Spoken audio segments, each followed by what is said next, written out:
ఇదేం పద్ధతి అధ్యక్ష? ఇది అధ్యక్ష, ఇది మీరు నడపాలా హౌస్ని, మీరు నడపాలా అధ్యక్ష. వారు సార్ వినండి sir. In a democracy sir, we have utmost respect for you. Prasad గారు, స్పీకర్ గారు, మీరంటే చాలా రెస్పెక్ట్ ఉంది అధ్యక్ష. The opposition in a democracy has its say and the government has its way. మేము మాట్లాడిన తర్వాత వాళ్ళకి పుష్కలంగా మైక్ ఇవ్వండి, గంటలు మాట్లాడమని నేను వద్దనట్లేదు సార్. కానీ ఈ రకంగా ఒక వ్యక్తి మాట్లాడుతుంటే, ఒక సభ్యుడు మాట్లాడుతుంటే ముఖ్యమంత్రి గారితో సహా 5 మంత్రులు లేచి, ప్రభాకర్ గారు, దామోదర్ గారు, శ్రీధర్ బాబు గారు, బట్టి గారు, ముఖ్యమంత్రి గారు అందరూ మాట్లాడితే, గౌరవ కేటీఆర్ గారికి నా సూచన సార్, గవర్నర్ ప్రసంగం విషయంలో దాన్ని మాట్లాడుతున్నా సార్. నేను వారు మాట్లాడిన దాన్ని మాట్లాడుతున్నా. నేను ఈ డీవియేషన్ రాదు మనకు. నేను అదే అండి, వారు మాట్లాడింది రైట్ సార్. ఎన్ఆర్ఐలు నాన్ రిలయబుల్ ఇండియన్స్ అన్నారు. మరి ప్రపంచవ్యాప్తంగా ఉన్న ఎన్ఆర్ఐలు గమనించాలా. కాంగ్రెస్ పార్టీకి ఎన్ఆర్ఐల మీద ఉన్న గౌరవం, ఎన్ఆర్ఐల పట్ల ఉన్న ప్రేమ. గత ఆర్థిక శాఖ మంత్రి సిద్దిపేట ఎమ్మెల్యే గారు ఎమ్మెల్యే పదవి లేకుండా మంత్రిగా ప్రమాణ స్వీకారం చేసిండ్రు. రాజశేఖర్ రెడ్డి గారి నాయకత్వమే దేశానికి బలమైన నాయకత్వం అని అందులో పనిచేసిండ్రు. మూడవది, పోతిరెడ్డిపాడు పొక్క పెద్దది చేసినప్పుడు కీర్తిశేషులు నాయన్ నరసింహారెడ్డి గారు కడప జిల్లా ఇన్ఛార్జ్ మినిస్టర్. ఆ రోజు కొట్లాడింది పోతిరెడ్డిపాడు మీద కీర్తిశేషులు పి జనార్దన్ రెడ్డి గారు. పోతిరెడ్డిపాడు పొక్క పెద్దది చేసినప్పుడు ఇక్కడ ఉన్నోళ్ళు ఎవరు ప్రాణత్యాగాలు చేస్తామని ఎవరు కొట్లాడలే, ఎవరు మాట్లాడలే.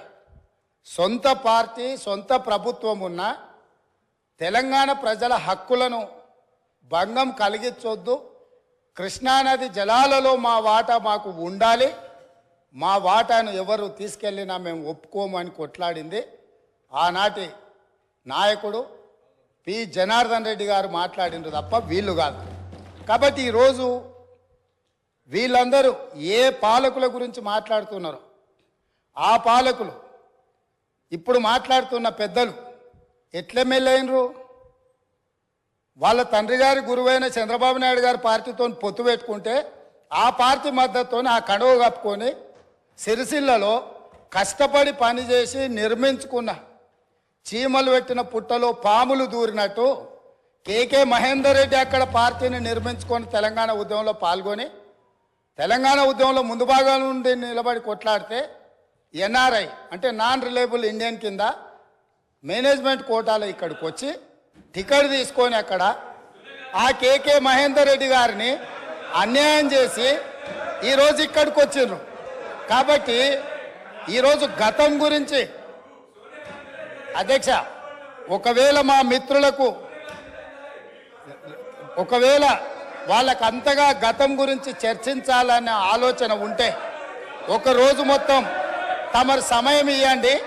తప్పకుండా జూన్ 2, 2014 కంటే ముందు జరిగిన 55 సంవత్సరాల పరిపాలన మీద సంపూర్ణమైన చర్చ ఇక్కడ పెడదాము. ఈరోజు ఇక్కడ జరుగుతున్న చర్చ జూన్ 2, 2014 నుంచి జరిగిన పరిపాలన, చేసిన విధ్వంసము, నాయకత్వం యొక్క వ్యవహార శైలి మీద మనం ఈరోజు మాట్లాడుకుంటున్నాము. కాబట్టి వారికి గతం గురించి చర్చించాలనే కోరిక ఉంటే మాకు ఎలాంటి అభ్యంతరం లేదు. గతంలో జరిగిన పరిపాలనలో ఇక్కడున్న వాళ్ళకి చాలామందికి పాత్ర లేకపోవచ్చు, కానీ అక్కడున్న వాళ్ళకు చాలామందికి పాత్ర ఉంది. ప్రత్యక్షంగా మంత్రులు చేసిండ్రు. అక్కడున్న నాగేందర్ గారు, ఆ పక్కనున్న శ్రీనివాస్ యాదవ్ గారు, ఆ పక్కనున్న హరీష్ రావు గారు, అక్కడున్న కడియం శ్రీహరి గారు, ఆ పక్కనున్న పోచారం శ్రీనివాసరెడ్డి గారు, ఆ పక్కనున్న గంగుల కమలాకర్ గారు, అన్ని పేర్లు మొత్తం అన్ని లిస్టు చదువుతా. వీళ్ళందరూ కూడా ఈరోజు వారు ఏదైతే పాపాలు జరిగినాయి అంటుండ్రో ఆ పాపాలలో సంపూర్ణమైన భాగస్వామ్యం వాళ్ళదే ఉన్నది. వరంగల్ ప్రాంతంలో జరిగిన ఎన్కౌంటర్లకు ఎవరి కారణమని చర్చ ఉంది అధ్యక్ష? ఈరోజు వారే మాట్లాడుతున్నారు. ఏమని గవర్నర్ ప్రసంగంలో మొత్తం కాంగ్రెస్ పార్టీ మేనిఫెస్టోనే పొందుపరిచిండ్రని.